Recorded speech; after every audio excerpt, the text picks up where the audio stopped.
Palavra com vocês nessa noite. Traz para mim ali, Léo. A Rafaela tinha uma palavra, o Robson tinha uma palavra, o Leonardo tinha uma palavra. E eu tinha uma palavra. E eu venho para pregar.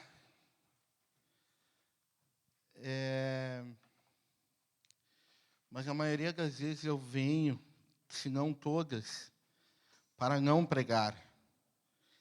Mas como a gente coloca a palavra no óleo aqui, para vocês entenderem, a gente coloca aquilo que Deus falou com cada um de nós e fica na dependência do Espírito Santo, daquilo que Ele quer falar. Amém? E nessa noite Deus quer falar comigo e contigo. Amém? Alguém quer ouvir a palavra de Deus, a voz de Deus nessa noite? Amém? 50% quer ouvir. Glória a Deus. Glória a Deus. Abre a tua Bíblia, então, lá em Tito, capítulo 2. Vou ser breve e entregar aquilo que o Espírito Santo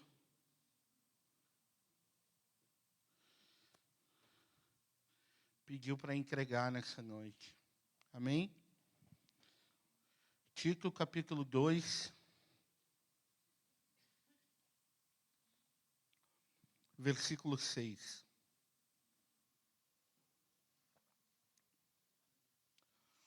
Antes de eu falar da palavra,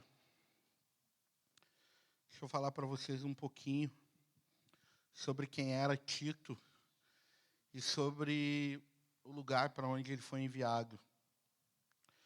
Tito era um discípulo de Paulo.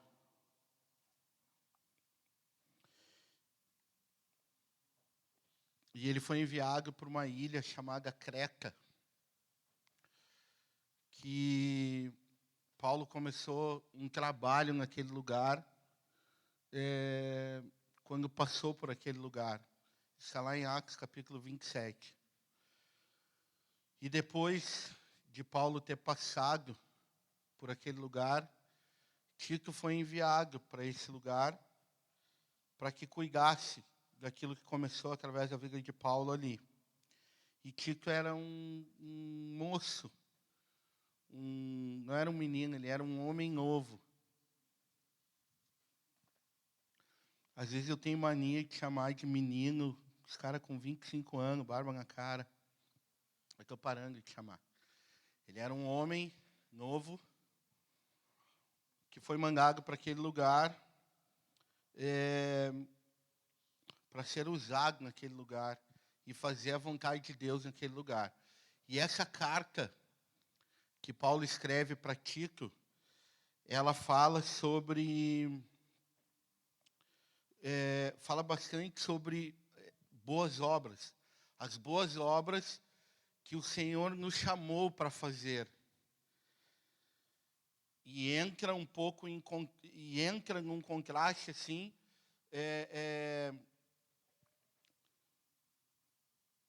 num contraste de um pensamento que às vezes a gente acha que tem que fazer alguma obra para alcançar a salvação. Mas a salvação nos foi dada de graça. Não precisamos fazer nada para receber a salvação. Jesus morreu na cruz Calvário, pagou o preço, a dívida que era contra nós, está lá em Colossenses, e nos deu a salvação através do sangue dele. Para receber isso, a gente precisa confessar Ele como nosso Senhor e crer que a morte dele pagou os nossos pecados, nos livrou dessa condenação e nos deu salvação. Mas, quando a gente aceita a esse Jesus, nós recebemos essa salvação que não precisamos fazer nada para receber, mas porque recebemos essa salvação, Deus nos chama, daí sim, para fazermos e para andarmos nas obras que de antemão Ele preparou para que andássemos. Então, quero que vocês entendam isso. Nós não precisamos fazer nada para ser salvos. Mas porque somos salvos, nós começamos a descobrir que Deus quer fazer algumas coisas na nossa vida e através da nossa vida, porque somos salvos. E Paulo começa a falar algumas coisas aqui e cita isso algumas vezes. Essas boas obras que Deus quer fazer através de nós, nos guiando pelo Espírito Santo, através do Espírito Santo.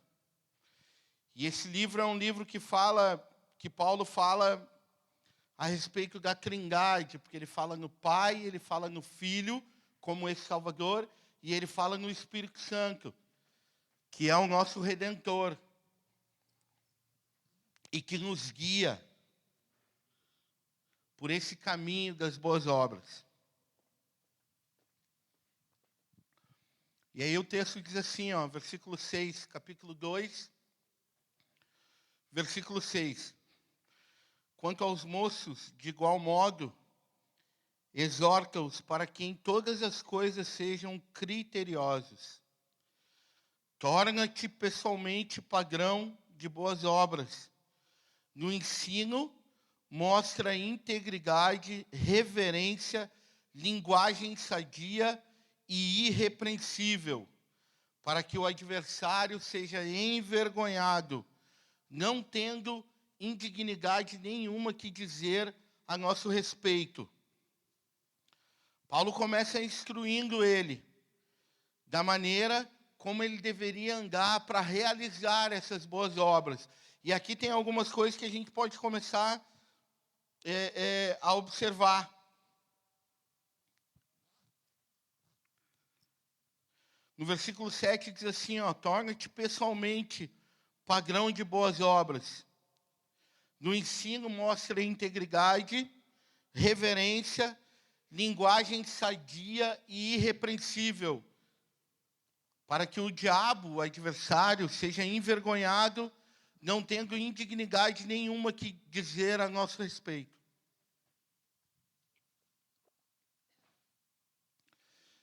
A gente vive um tempo em que as pessoas fazem de tudo para serem aceitas. E criam um comportamento para ser aceito. E uma das coisas nos nossos grupos de convivência que torna uma pessoa aceita é quando ela é uma pessoa engraçada, extrovertida. Tem uns aqui que nos meios deles, assim, falam do jeito que eu falo. E se tornam engraçados, assim, né? E o legal é que falam na minha frente, porque isso é transparente, né? Me imitam na minha frente. Mas e ele é o primeiro, o Lucas é o primeiro. Mas tem uns outros aqui que são discípulos dele. As pessoas vão começando a criar maneiras e jeitos de serem aceitas. E Paulo aqui está falando com alguém que era novo, que era um jovem, e que talvez naquela época, no contexto onde ele vivia, ele também precisava fazer algumas coisas para ser aceito. Mas aqui ele estabelece uma conduta, que não é Paulo que está estabelecendo, mas é Deus que está ensinando Tito através da vida de Paulo. E uma das coisas que eu parei e que me fez meditar aqui, torna-te pessoalmente padrão de boas obras. E aí isso vai entrar dentro daquilo que eu falei no começo. Tu pode, e nos dias que a gente vive hoje, são dias onde fazer o bem nos traz notoriedade, admiração, né? Às vezes tem pessoas que dizem assim, o cara no caixa lá me deu o troco errado e eu devolvi o troco para ele. E quando a gente conta isso para alguém, as pessoas dizem assim, poxa, existe alguém que ainda é honesto. Que legal. Sabe? As pessoas admiram isso. Que é uma coisa que é simples. Simples. E um procedimento que é um padrão, é algo que Deus estabelece. E que às vezes a gente precisa fazer sem sem fazer muito alarde.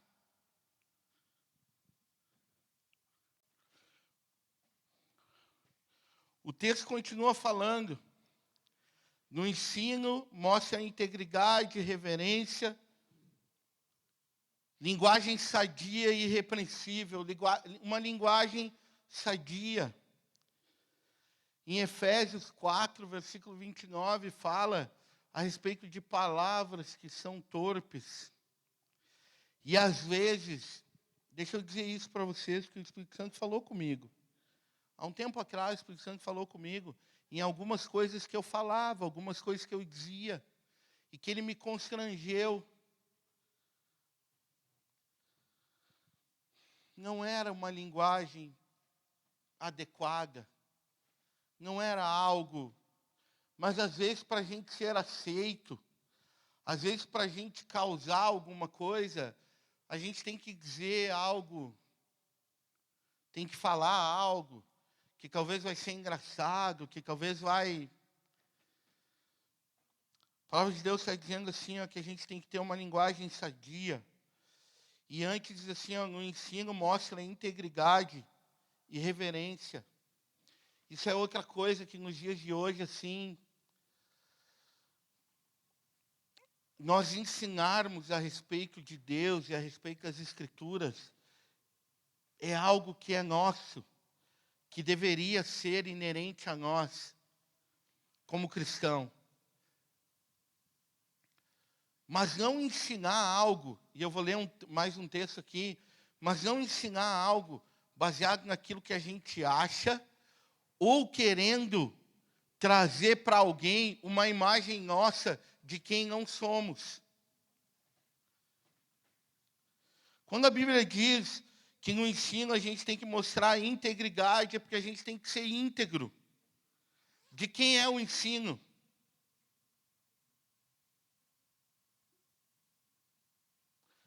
Quem tem mais interesse em ensinar a respeito das coisas do reino? A gente tem que ser íntegro nisso. A palavra é de Deus.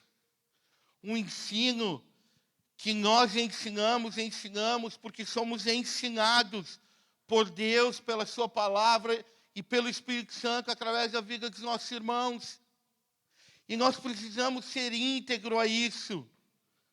E isso é algo que nos dias de hoje eu li um negócio assim, até foi engraçado, mas eu li um negócio assim, eu não me lembro onde é que eu li, mas eu li, que diz assim, ó, que o povo cristão hoje, ele está tão,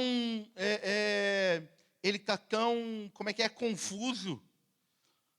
E o povo cristão que consome muitas coisas na internet, ele se torna tão confuso, porque existem muitas pessoas fazendo muitas lives, muitas coisas na internet, dando muito ensino, e Deus tem falado e apontado coisas que vão para tudo que é lado, para tudo que é caminho. E às vezes, queridos, eu não estou julgando ninguém aqui, mas a internet hoje ela virou um modo de ganho para muitos. E ter inscritos num canal, e likes e coisas assim, gera renda para muitos. Então, se eu for viver disso, e eu quiser ter uma revelação diária, eu consigo.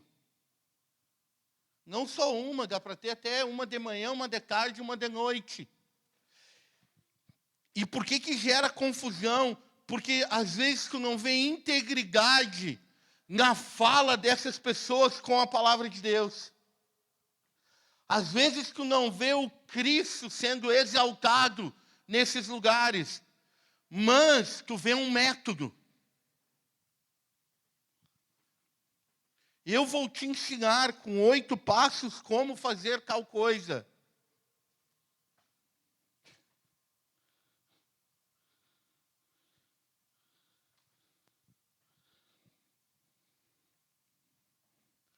Não tem integridade. Não aponta para o alto, não aponta para uma doutrina que é sã, que veio para nos ensinar, para nos libertar. mas torna as pessoas dependentes daquilo. Deixa eu dizer uma coisa para vocês. Eu acho que todos aqui creem que o ser humano foi criado por Deus. Se alguém não crê, o Espírito Santo pode te fazer crer. Basta tu abrir o teu coração. Mas eu acho que na nossa maioria aqui, todos creem que o ser humano foi criado por Deus. E nós fomos criados por Deus, a Bíblia diz lá em Gênesis, a sua imagem e semelhança. Então Deus, quando Ele nos criou a partir de algo. A partir de alguém, que era Ele próprio.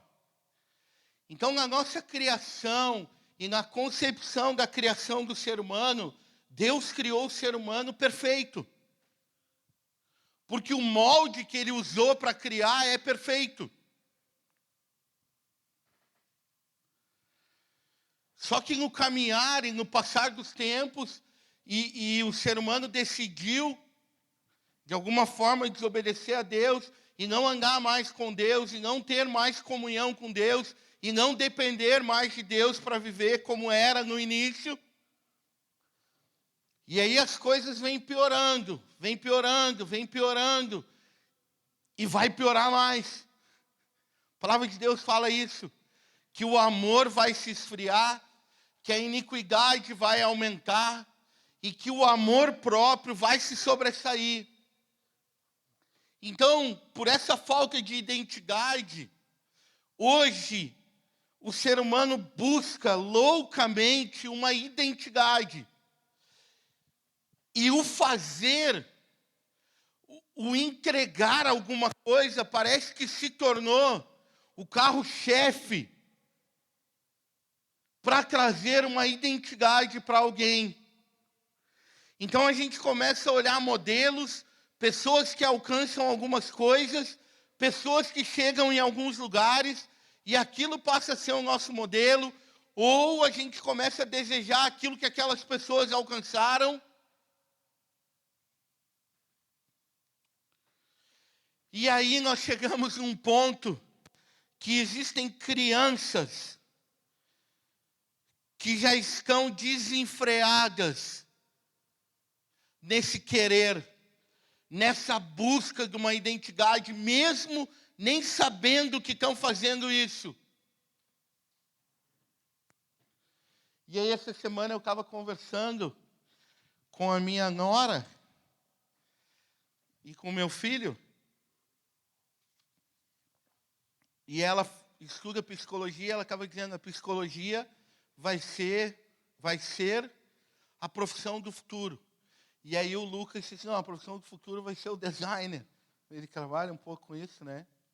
Acho que ele trabalha, nem sei nada sobre isso.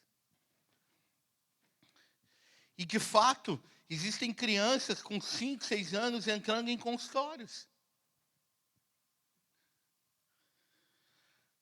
Porque não sabem qual é a sua identidade, porque estão sendo criadas por uma geração de pais que estão preocupados em dar para essas crianças o que fazer, mas não estão preocupados em dizer para elas quem elas são. Não estão preocupados em parar a sua vida para se envolver com essa criança e para fazer com ela o que precisa ser feito na idade dela. E por que eu estou dizendo isso? Porque hoje a gente quer consumir um evangelho, a gente quer consumir um modelo de igreja. Hoje a gente quer fazer uma obra baseado naquilo que a gente vê e naquilo que a gente sente. Então, se eu vier nesse lugar e não me sentir bem aqui, eu preciso ir para outro lugar onde eu me sinta bem. Porque não é Deus mais que tem uma obra para fazer, mas é eu que preciso sentir. É eu que preciso ser aceito.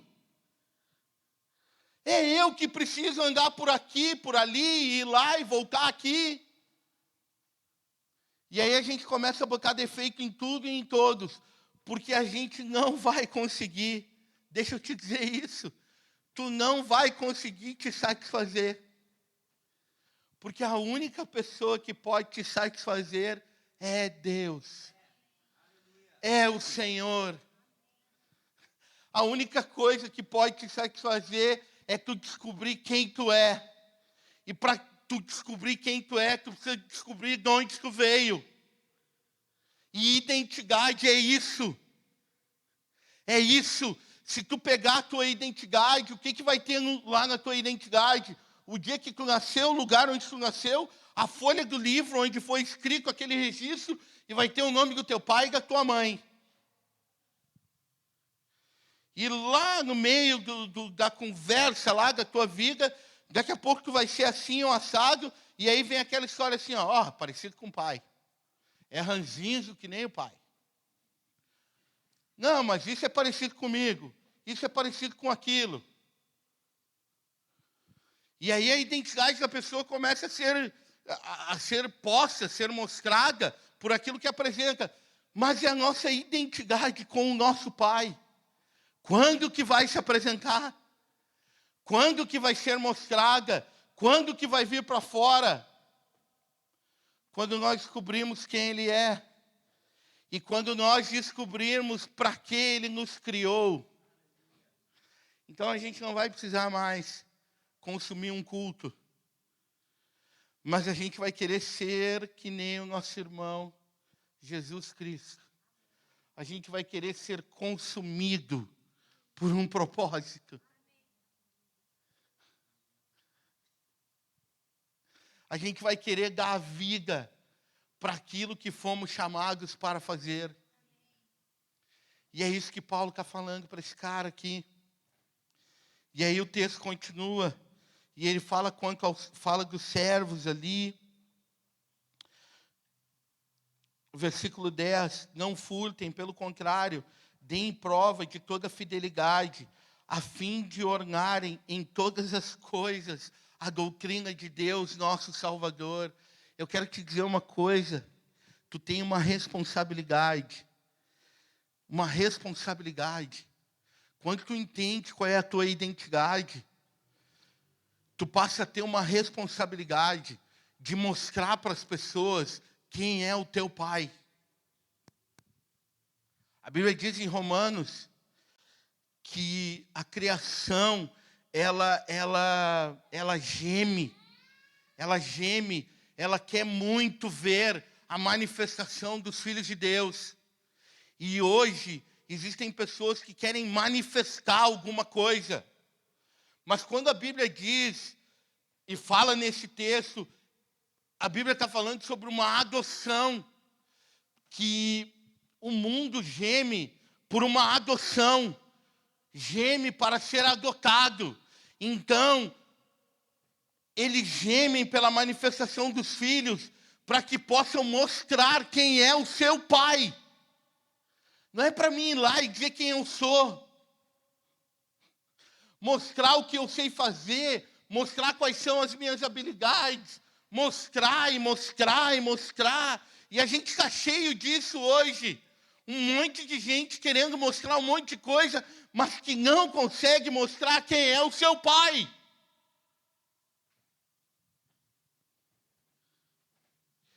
E aí o evangelho se torna para essas pessoas algo que elas querem consumir. Porque quando não tiver legal mais aquilo que a gente está mostrando aqui,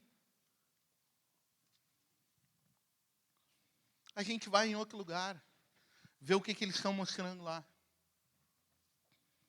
Quando não tiver legal mais as coisas que estão acontecendo no meu grupinho, com as pessoas que eu ando, eu procuro o outro. E a gente ouve muito isso hoje, né? Eu preciso achar o meu lugar. Eu preciso procurar um lugar onde eu seja aceito. Eu preciso. E as pessoas têm andado para um lado, para outro, sem conhecer o seu pai. sem saber quem é o seu Deus e sem saber para o que foram criados por esse Deus. E aí o texto continua e diz assim, porquanto a graça de Deus se manifestou salvador a todos os homens. A todos os homens. E aqui eu quero te dizer uma coisa, a graça se manifestou para todos mesmo, até para aqueles que tu acha que não se manifestou. Até para aqueles que tu acha que não são dignos dessa graça. Eu preciso te dizer isso.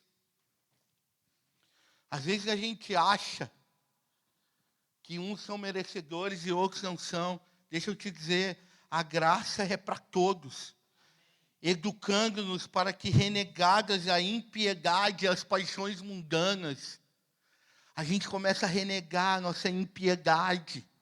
E a gente começa a dizer assim, Senhor, é verdade, para Ele também tem salvação, para Ele essa graça também se manifestou, e a gente começa a perdoar, e a gente começa a abrir mão de sentimentos, de coisas que carregamos, que nos fazem tão mal, e às vezes a gente nem se dá conta que faz mal.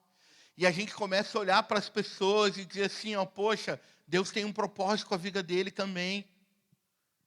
Deus tem algo para a vida dele também. Sabe isso que tu sonha para a tua vida? Uma família, um casamento, um carro, um apartamento, tal, sei lá o que tu sonha, não sei. Mas Deus tem isso para quem está do teu lado também. Deus tem isso para o teu vizinho. Deus tem isso para o teu irmão que se desentendeu contigo. Deus tem isso para tua mãe que não te criou, que não deu muita bola para ti. Meu Deus, eu vivi isso, cara. Eu vivi isso na minha vida. Eu cheguei um dia diante de Deus, conversando com o pastor Alberto aqui. Eu tinha algumas coisas com a minha mãe. E eu cheguei diante de Deus, assim, eu estou sendo sincero e transparente com vocês. E eu disse para Deus assim, Deus, eu achava que a minha mãe não merecia. E o Espírito Santo me moeu. Me moeu quem eu penso que sou para achar que alguém não merece. Quem eu penso que sou. Essa graça se revelou para todos. Para todos. Deixa o Espírito Santo falar contigo. Para que, renegadas a impiedade e as paixões mundanas, vivamos no presente século sensata, justa e piedosamente, aguardando a bendita esperança e a manifestação do nosso grande Deus e Salvador, Cristo Jesus. Isso aqui é outra coisa, tu espera pela volta de Jesus. Quais são os projetos que tu tem na tua vida? O que tu pensa para o final da tua vida? Com o que tu gasta o teu tempo na tua vida?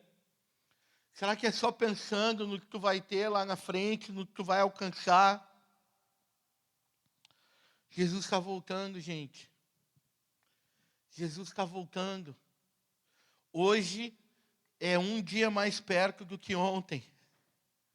Jesus está voltando. Tem muitos sinais que a Bíblia aponta que já estão aí, que já estão acontecendo. E deixa eu te dizer, a palavra de Deus diz que ele vai vir como um ladrão. Como um ladrão. Quem aqui já foi assaltado e esperava pelo ladrão?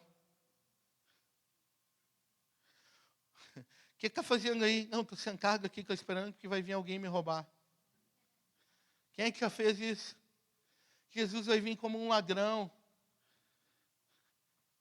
Como um ladrão. Numa hora que a gente não espera. O qual a si mesmo se deu por nós, a fim de remir-nos de toda a iniquidade e purificar para si mesmo um povo exclusivamente seu, zeloso de boas obras. Diz essas coisas, exorta e repreende, também com toda a autoridade. e ninguém te despreze. Deus nos chamou e precisa virar só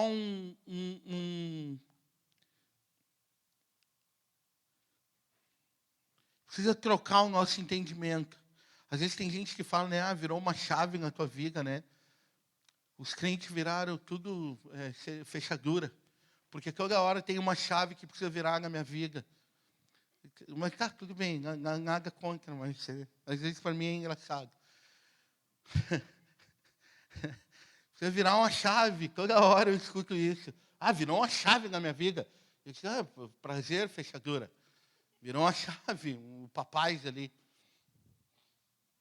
Mas o que precisa mudar é o nosso entendimento. Precisa mudar o nosso entendimento. E deixa eu te dizer uma coisa, se tu andar por aí fazendo coisas que começam em ti, tu vai cansar. Tu vai começar a olhar para o lado e tu vai começar a ver defeito nos outros. Tu vai achar que o que o outro está fazendo não é legal, porque o outro tem que fazer como tu. As coisas que começam em ti vão te trazer peso, vão te trazer luta, vão te trazer divisão. Vai trazer divisão. Mas as coisas que começam em Deus, e a palavra diz, essas obras que Ele nos chamou para fazer, e nos chamou para ser zelosos dessas boas obras, essas obras agregam. Essas obras nos fazem olhar para o lado.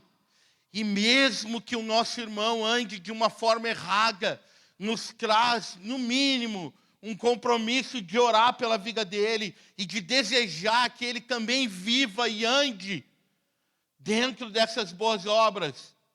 Ser zeloso dessas boas obras não é simplesmente querer fazer algo e sair fazendo. Mas ser zeloso dessas boas obras é querer saber se é isso que Deus tem para nós fazermos.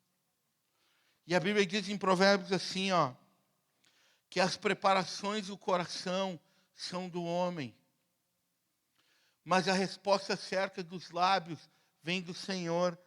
Às vezes, eu paro um pouco e digo assim, mas é chato falar às vezes, continuar falando algumas coisas e repetindo algumas coisas.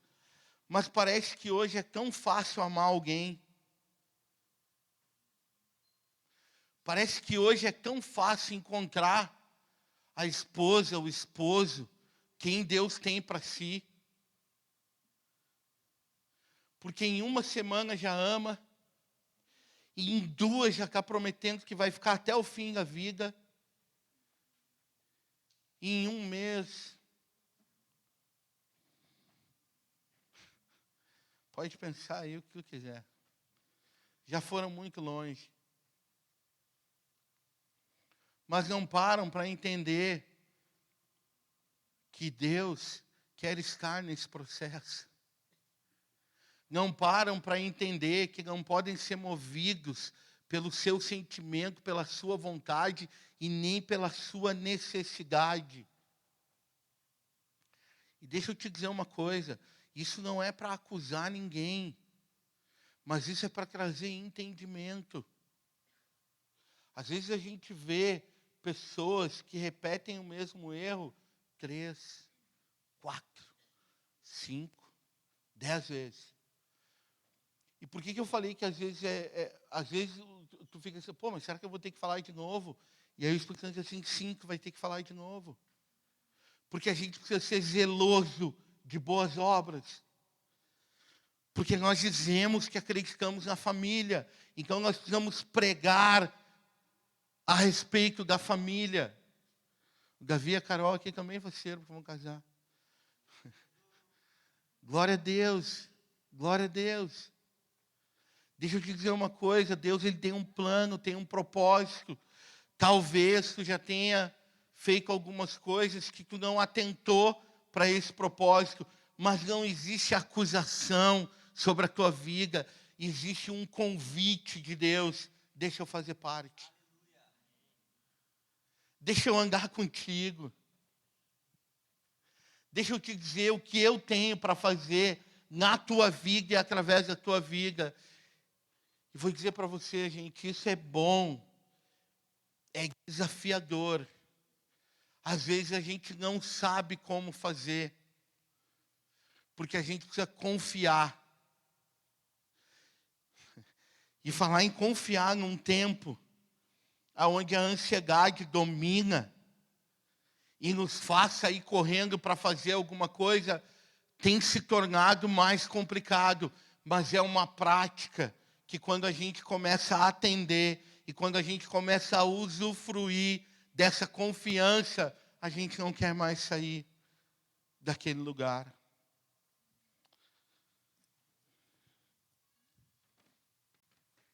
Deus te chamou porque Ele tem obras para fazer através da tua vida.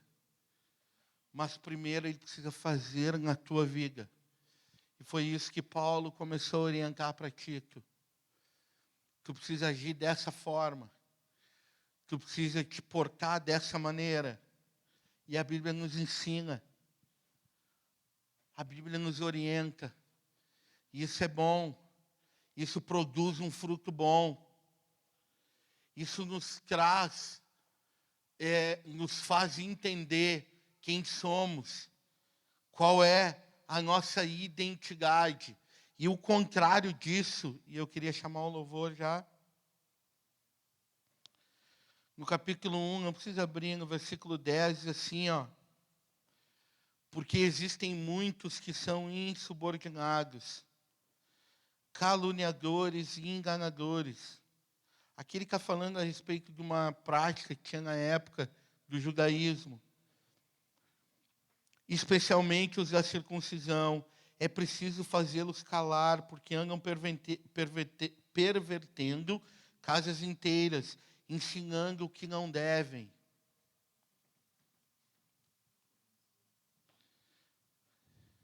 Tal testemunho é exato. Portanto, repreende-os severamente para que sejam sadios na fé.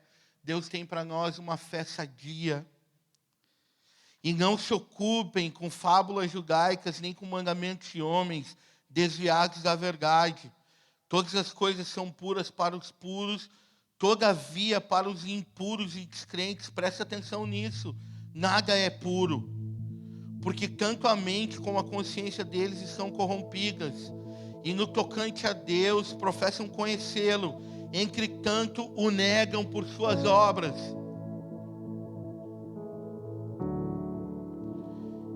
E é por isso que são abomináveis, desobedientes e reprovados para toda boa obra. Quando aquilo que tu faz começa em ti, tu vai ser reprovado. Não estou profetizando nada de mal sobre a tua vida. Nada.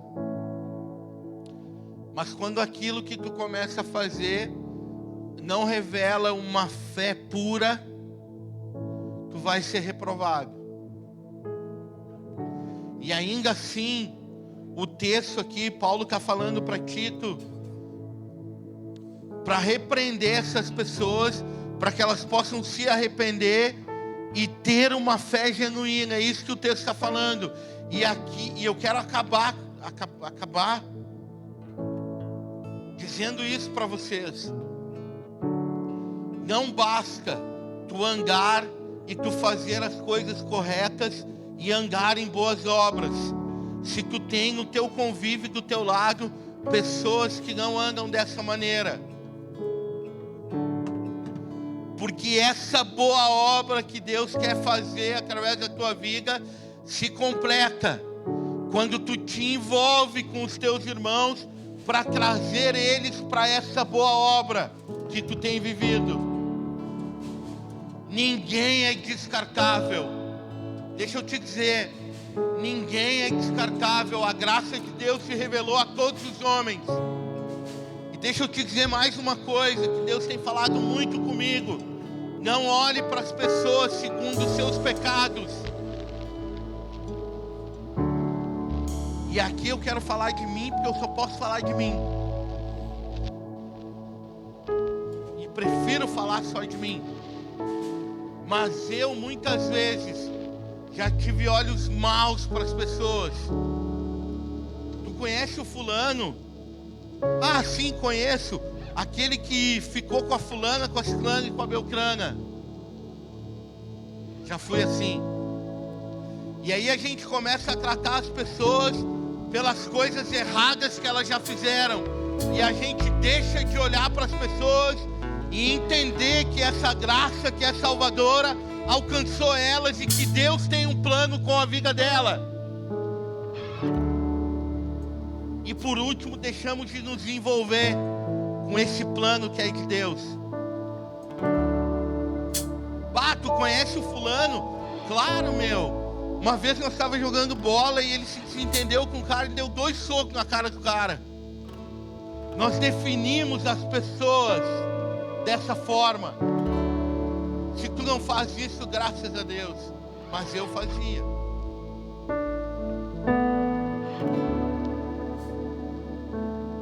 E lá na minha cabeça podre,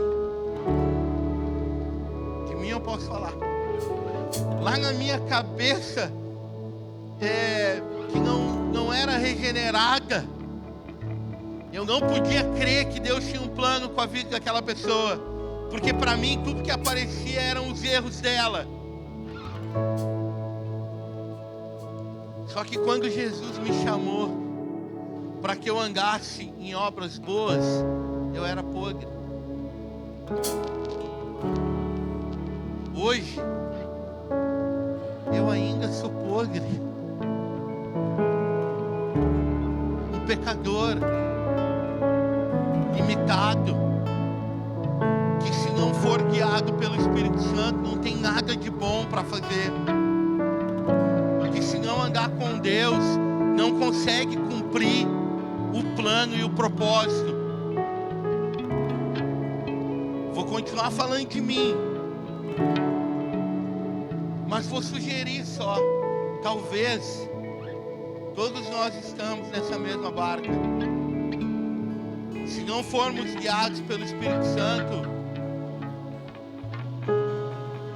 eu amo a minha mulher, eu amo a minha esposa, cada dia um pouquinho mais. Cada dia, como é que tu consegue ver isso? Cada dia tu consegue suportar um pouco mais para que o propósito se cumpra. Não, vocês entenderam errado. A risada de vocês entenderam errado. Mas cada dia que passa tu tá mais disposto a ir até o fim, porque tu entende o propósito. E não importa o que ela faça, mas eu preciso dizer para vocês que eu não sou fiel a ela porque eu amo a ela, mas eu consigo ser fiel a ela porque eu amo a Deus e porque eu entendo que eu não posso não ser fiel. Eu tô livre de cair? Não tô. Eu posso algum dia? Posso, eu tô sujeito. Mas não tem nada de bom em mim que me faz ser fiel a ela. É o Senhor, é o temor, é o andar com Deus, é o querer viver essas boas obras.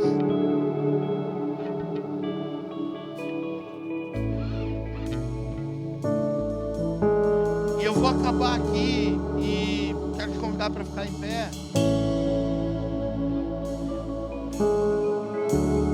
E eu quero te convidar nessa noite a ser sincero com Deus e a fazer uma reflexão. Eu não vou convidar ninguém para vir aqui na frente. Eu não vou, porque até eu vir aqui na frente às vezes pode ser só uma caminhada de ida e volta. Mas eu quero te convidar a baixar a tua cabeça e a convidar o Espírito Santo de Deus para sondar o teu coração. Mas deixar Ele sondar. Deixar Ele sondar. Não ser sondado pela tua consciência e por aquilo que tu acha que é certo ou errado. Deixar o Espírito Santo sondar.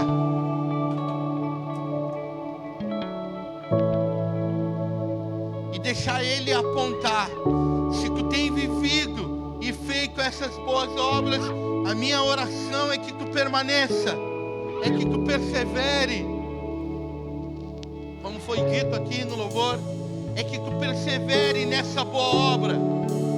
Mas se de alguma forma tu tem vivido algo que é teu, se de alguma forma o Espírito Santo ministrou contigo nessa noite e te mostrou que tem alguma obra que é tua, entrega isso. Entrega isso. Tu não precisa disso. Tu não precisa te preocupar em fazer. Tu só precisa te relacionar com o teu Pai, que já tem muitas coisas para te fazer.